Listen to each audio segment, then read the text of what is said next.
Hello, everybody. Hello, this beautiful community. I'm so happy to see you again on our podcast. Thank you so much for coming week after week and listening to the inspired speakers. This is the space for you to elevate your soul, to elevate your heart, to open up your mind to the next level and beyond. And today we're going to have this beautiful elevation and evolution with a very good friend of mine, Leonora Bayou. It's a psychologist, meditation teacher, spiritual growth guide teacher, energy healer. She's also a book author and speaker. And in her life, she had this near-death experience that really initiated her at a really early age to be able to connect to this fabric of unknown, to connect to the realm of invisible, and to be a profound guide to people around the world. And I'm so grateful and happy to be with her on this podcast today. And today we're going to be talking about the soul's evolution, but also we're going to tackle the topics around death and rebirth, which is very accurate and very popular in the communities right now. So, Leonora, welcome. Thank you, Zoran. Thank you for such a warm welcome. I'm really, really honored to be in this space with all of you who is going to listen and who are here right now. So really a great honor to dive deeper into this great conversation.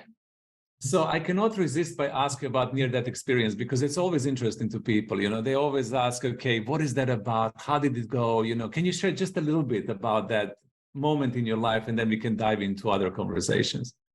Yeah, you know, this chapter is thought absolutely limitless, you know, to talk about it. But, you know, this is the greatest awakening what can happen to you know, human being, you know, to the beingness and as itself.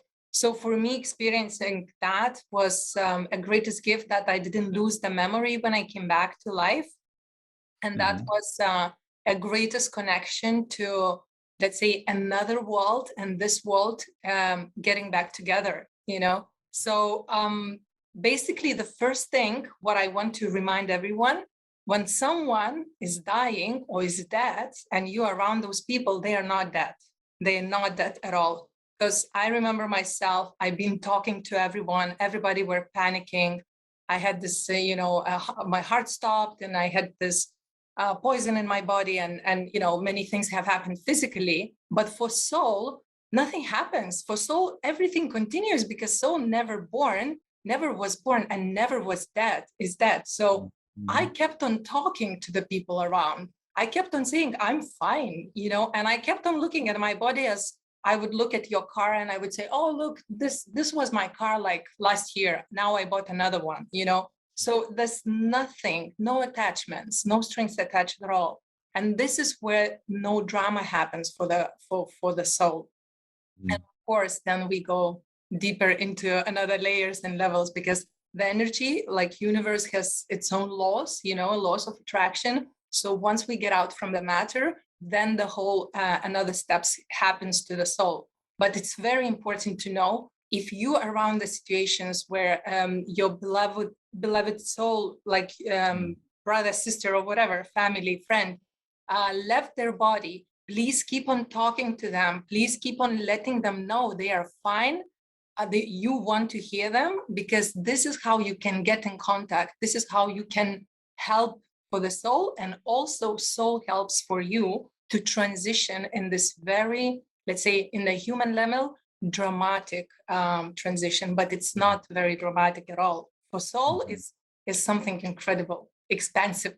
Exactly, incredible and expansive. And it's so wonderful that you share this with everybody, because we have been, in a way, conditioned and programmed to be so afraid of that moment. You know, we're afraid of dying. We're afraid of passing forward. And when you say it's such a lovely transition that you actually were able to see yourself and you see your physical vehicle as the car, you know, like, and you are okay and you're fine. This is really reassuring for a lot of people, because for some reason, maybe you know why, people are still really afraid of dying.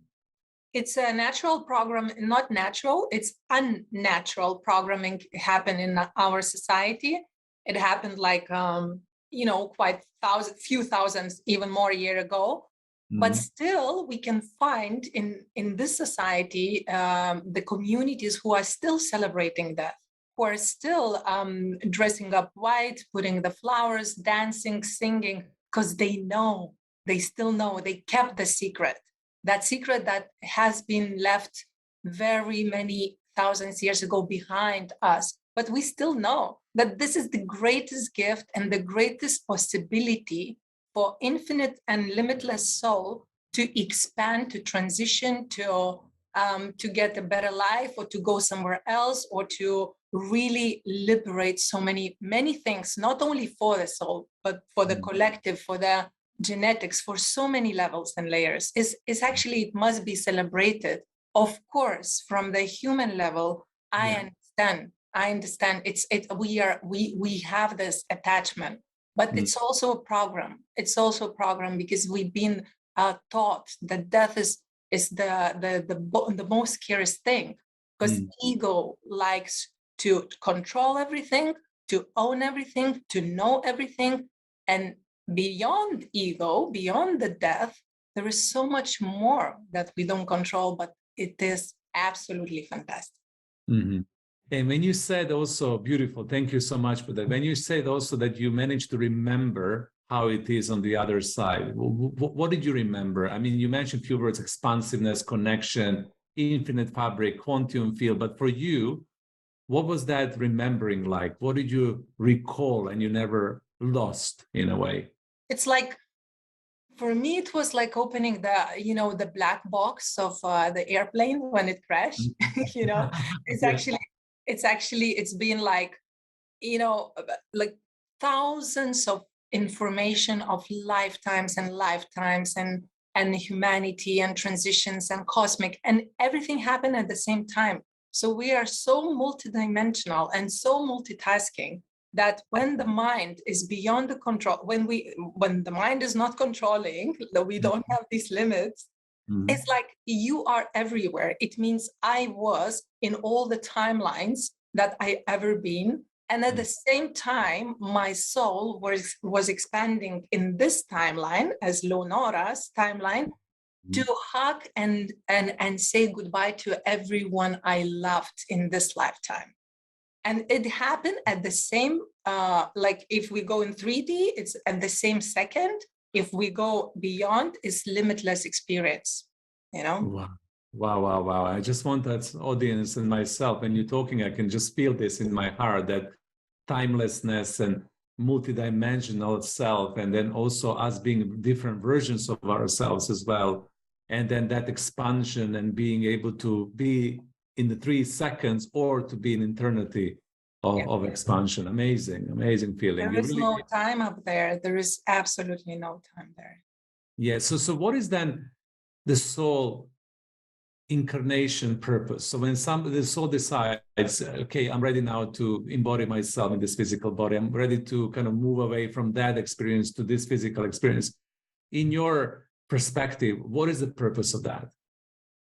Well, I don't know how deep to dive in this subject, but actually it's not like soul decides to reincarnate. It's actually, like the child was born, and it's the child was born in the system. And when the child doesn't decide to go to school, like parents decide to bring a child to school or to kindergarten and so on. So we have these levels like schools, so consciousness also depending according to our school level. So as we look around in our lifetime, in this life, we can look at the very old people who might be very low consciousness, like very childlike consciousness, and we can look at the very young people who can be very ancient and all consciousness. So this is the soul level of consciousness.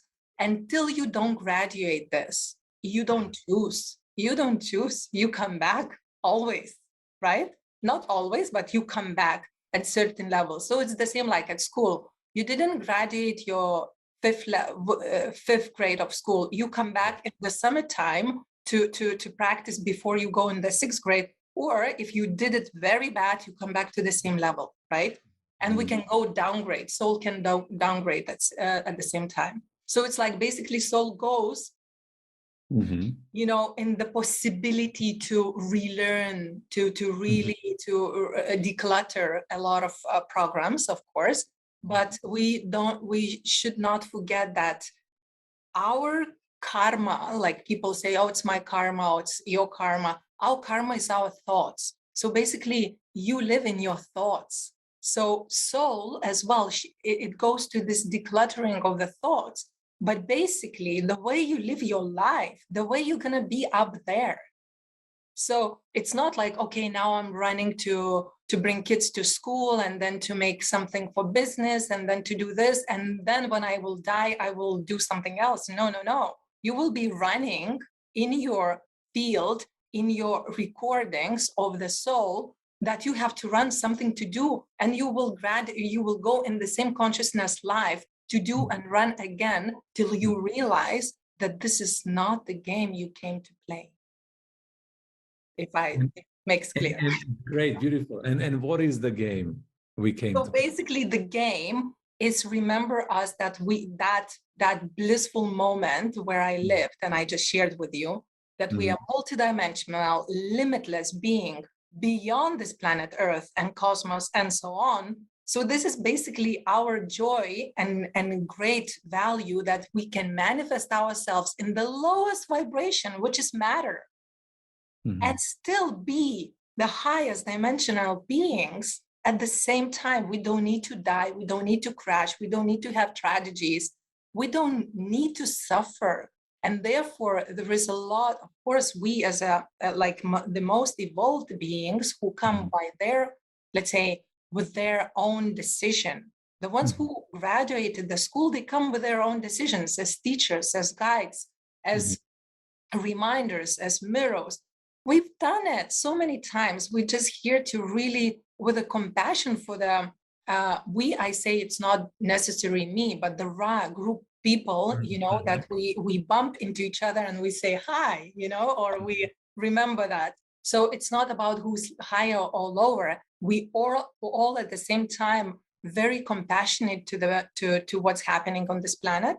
And we know that it's not the way it's supposed to be. So basically somebody comes because it's a loop, because it's let's say it's a school that is still not getting, the soul has to go through it.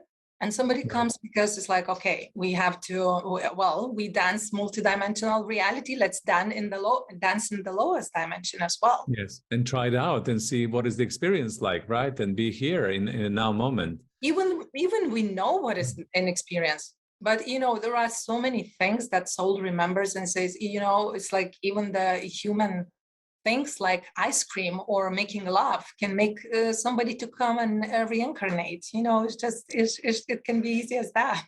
Yeah. It doesn't need to be profound and complicated. It's just an experience. Yeah.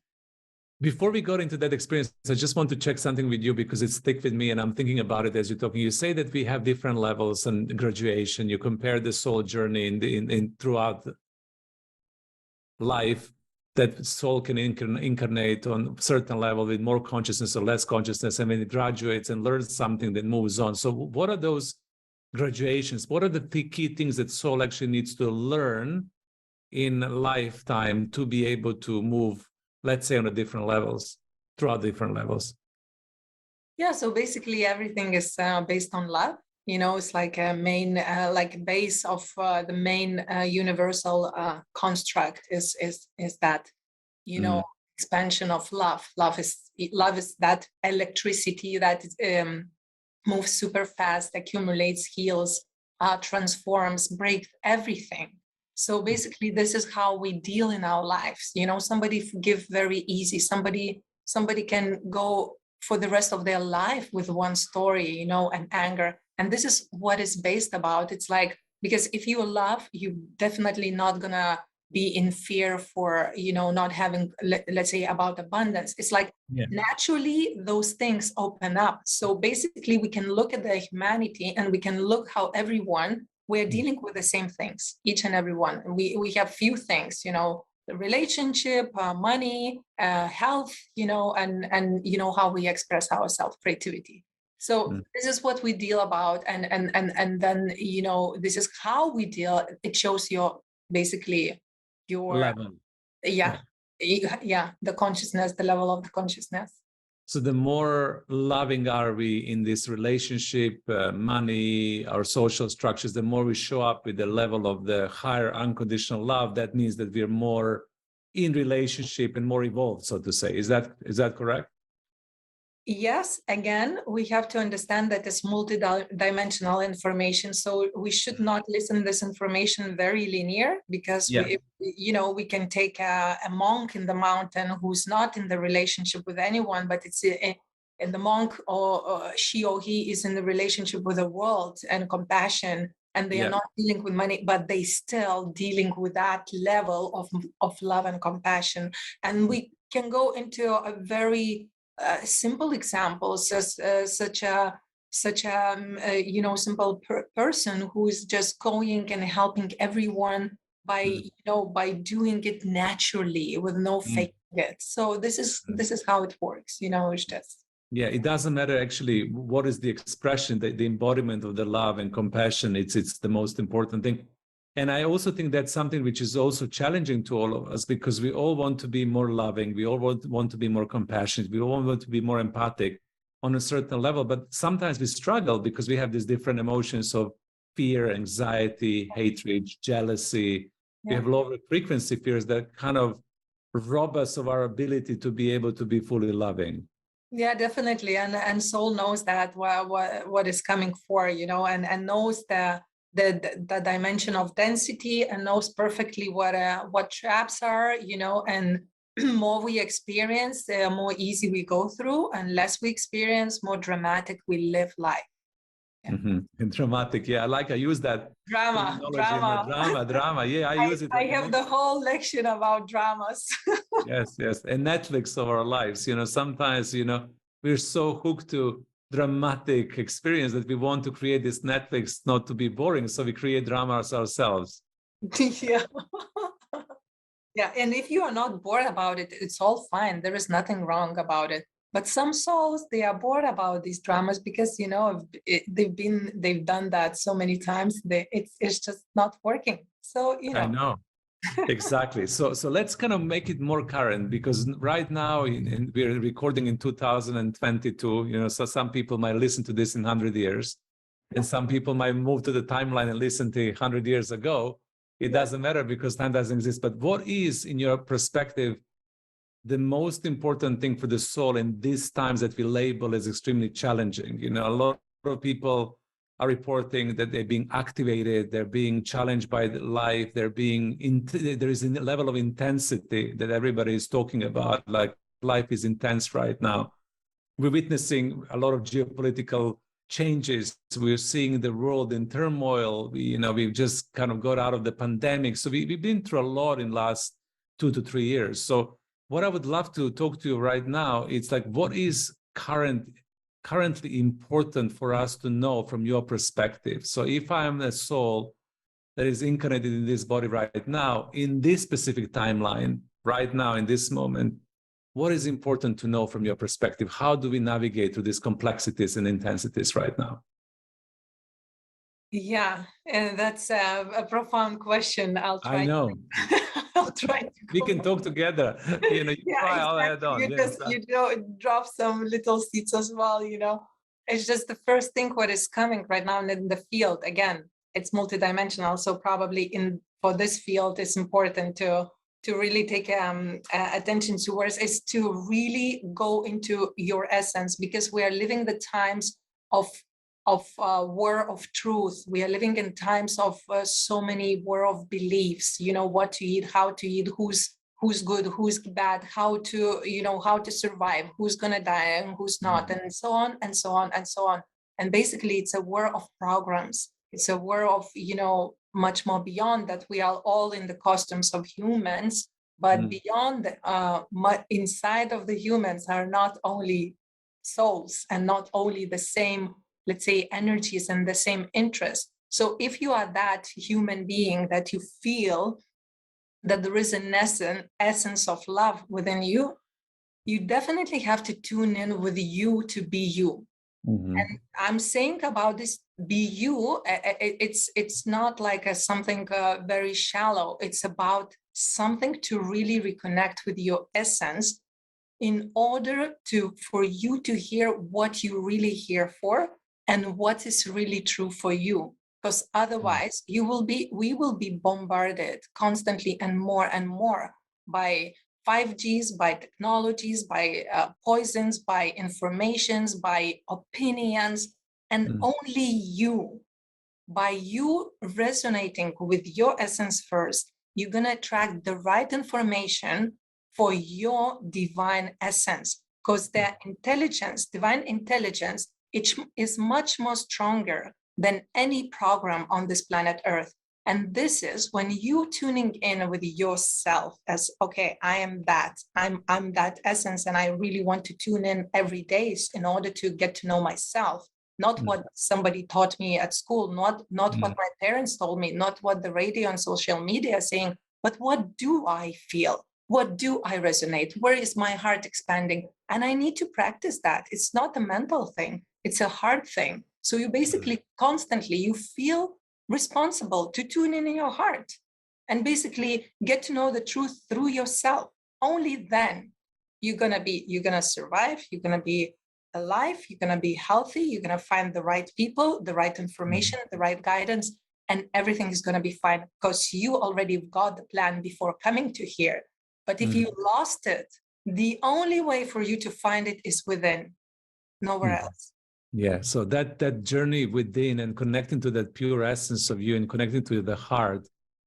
And for me, it's also about trusting your heart. You know, when you connect that, the mind, as you said, the ego, the programs can be really strong. And once when you get into that more vulnerable space of you into your heart, it's about developing and cultivating that trust so you can really follow through. And you use the beautiful language there, you know, what is your heart yearning? What is your heart expanding to? What is your heart showing you? Where do you need to go next? And trusting that journey implicitly, I think it's also very important.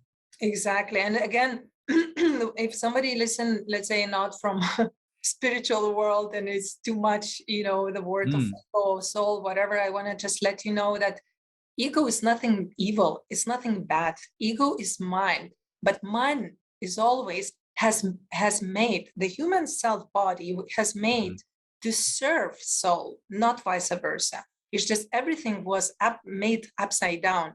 And don't be surprised, as we are living in such a turbulent time, that everything is going to go again upside down, but actually no upside down, is going to go back to its own order.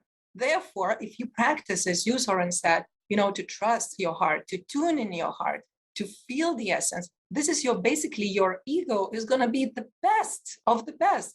Great that you have a big ego. It's going to serve your heart. Imagine how many things you can do. Absolutely. And the ego then becomes a servant of your heart and intelligently, wisely using the mental capacities of the mental body to be able to create exactly what needs to be created. And it's at service to, and I agree with you. I knew that from early on, like yourself, you know, I was also awakened child, you were awakened child as well. I knew that inversion all the way through because I was asking myself, why is that created like that? You actually should follow the heart, not mind. You know, mind is just here to support us. We're not going to be enslaved by our mind and multiplicities of thoughts and programs. So I think it's important for people to know that. You know, people listen to this podcast from a business perspective, from you know, from different walks of life, and everybody resonates because now is the time for us to talk about it in this forum in a way you and I are talking about. So you also mentioned the essence, you know, that pureness of you, and I know that sometimes new people who are awakening or initiating or activating into their spiritual journey, they get a little bit confused, it's a good language, about what is the essence.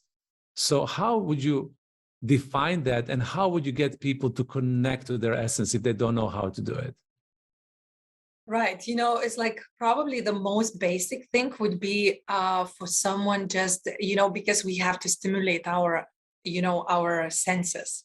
So when someone is saying, close your eyes, relax and meditate, if somebody is in business and running and have responsibility for 100,000 of people, I know this kind of people, they are like, Leonora, you know, I just don't know how to do it. You know, I have to run other things.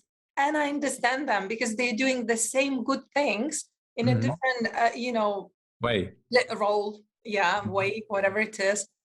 But we all have senses. We all can stimulate our things like visualization, memories, activation. And this is where your brain starts to live the reality you activate. So basically, for example, you don't meditate, and somebody who is listening has nothing to do with all these spiritual practices. It's fine. You have memories. Remember something where your heart was the most open. Maybe your first love, maybe the first birth of your baby, or something else that really made you loved and loving. And this is where you tune in. Just remember, visualize, call in, breathe through that, close your eyes, even for a minute, walk in the nature, just really activate that essence, because that is your essence when you are like, oh, all the boundaries just drops. And you finally feel naked and your true self, you. Because, when we are in love or when we are having something wonderful in our life, we are so pure. We are so true. We are so ourselves. And this is where immediately the light energy travels into source. And source is the connection of all. And all is, let's say, God, whatever we call it, that God, divine intelligence comes back to you. And this is where we get recharged. And this is where we say, wow, I remember when I was in love. I remember when I loved. I remember when I was unbeatable. That's the thing. That's where you go. Yeah, exactly. Unstoppable, unbeatable, in the flow, in the compassion, in love, creational as well. Because I think that when you are like that in connection with your pure essence, your creational abilities activate as well. And then ultimately you co-create reality that you're meant to co-create. We move beyond dramas and Netflix of life, and we are on our purpose and creating exactly what you need to be creating. It's great. Therefore, we can look at the society right now, at social media programs and so on, and understand how powerful it is love, how powerful it is expansion of the heart, because nobody wants that humanity would be in love, because it's unbeatable. When the humans are in love, it's unbeatable. We do everything. We can create, discreate, recreate, heal, love, transform, forgive. That's where humanity is being manipulated to be in fear, to be in sickness, to be in limits, just because actually it's been known for ages how strong love is. Yeah, exactly. And, and we also witnessing that right now. More and more of us, are awakening in the collective to understand what you're talking about right now, which is a powerful concept that we can untangle ourselves from that manipulation of, being in a fear-based society and fear-based reality, and really step powerfully into profound love and owning our essence and owning our innocence and doing exactly what you need to be doing when we are fully activated in love. I love that. And I love that you're empowering people to be themselves, now be you. And I also love how you talk about that the now is the moment when you need to become you. You need to become your essence and to activate your love, because it is a very important time. I know people said this many, many times throughout the history. Now is the most important time. But for us, now is the most important time. I always say that, we as multidimensional beings and infinite travelers, we come in the very important times, and we have fun. Yeah, so exactly. And we find fun, and we transform, we evolve, we catalyze, and we do everything. So we're coming closer to the ending of this recording. So what would you like the audience to do? And do you have anything specific that you would love us to practice as a result of listening to you? You already expressed this beautiful divine connection to the essence, which is the first practice. And I hope that everybody bookmarked that when you were doing it, and the connection to the source, which is absolutely fantastic to be felt and to be witnessed. But anything else that you feel you would love to empower the collective at this moment in time to practice and play with, to be more in love, to be more in connection to their essence? Okay, so there are a few things, like spinning in the field right now. So first is like that we would not get lost in, let's say, mental possibilities or programs. I would recommend each and every one, just from time to time, the best it would be every day, to ask yourself, about what, like, if you don't know what to choose, if you're choosing something, if you are opinion very strong about something, ask yourself, okay, if it's my last day of my life, if it's really is that really matters? Is that really important in my life?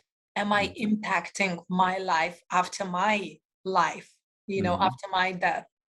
So just put yourself in the shoes of, let's say, being the last day in your life. So that will bring you, like, that will strengthen in your thoughts a filter, because it's very easy to say, meantime we are here on Zoom, just filter everything. We are bombarded by so much that we can't even hear everything what's being told through the songs and so on and so on. So, but when you stop and just ask yourself before you take decision, before you decide to believe something, before you decide to push something, just ask about, okay, it's my last day. Am I taking this into my train? Am I taking this into my experience? Does it matter? And then if it's my last day, would I run to job? Would I do everything what I'm doing? What would I do? Ask yourself. So you will start to filter and expand yourself a little bit. Like if you didn't allow yourself to do something, maybe today you will put a little step to do something else instead of only daily need stuff to do. I have to, because this is how one is an important thing for you to become you, to really come back to the essence and to really expand your heart. So this is the mental filter. And so that's really important, especially when I don't know what to choose, when there are like a really major things to choose with. So you go there, and daily things as well. Don't get lost in only doing stuff. And another thing is just die every night. Die every night is just the most beautiful thing. You lay down, you close your eyes, and just imagine yourself leaving this life, leaving all your problems, leaving all your thoughts, all your attachments, all your beliefs, all your worries. You're dying, but you're dying in those most beautiful white, golden, blue, whatever color you choose, light, expansive. And imagine that your soul is just going out of the body. It holds through the navel. It's always together with your body, but it goes away from the worries, from all this field. Because when you falling asleep and consciously falling asleep in the very expansive way, so first of all, your nervous system recalibrates very well. Vagus nerve activates all your organs, and at the same time you sleep much deeper, and your soul can travel much easier through the dream states. So just try that. Die every day. Because first of all, when you say, okay, I'm going to die, but you're going to die from all the fears, from all the limitations as well. You're going to die into a new day, So that's also a practice for your thoughts, that death is not something wrong or something bad. It's something to be reborn. And tomorrow morning, you're going to be reborn into a new day, and you practice that as well. A beautiful, beautiful language there. Thank you so very much for these profound teachings. I mean, you are a master, an amazing healer and teacher, and people can not only, listen to your words, but also feel your energy, because as you were sharing, I could feel my body responding and reacting. So thank you so much for being here with us. Thank you so much for sharing your wisdom. We're going to share all of your social media handles as well, the links to your website and your masterclass course as well that you're running right now, so people can get to know you better and they get to experience your teachings on a deeper level. So thank you so much for coming today. Thank you, Zoran. It was really a pleasure to dive and swim and enjoy this space. And we hope we're going to meet soon. Absolutely. And for the audience, thank you so much for tuning in. We love you. We know we love you. Thank you so much for listening to this podcast. We'll see you next week with more interesting healers, teachers, coaches, advisors that will help you elevate your heart, soul, and mind to the next level and beyond. And we'll see you soon. Bye for now.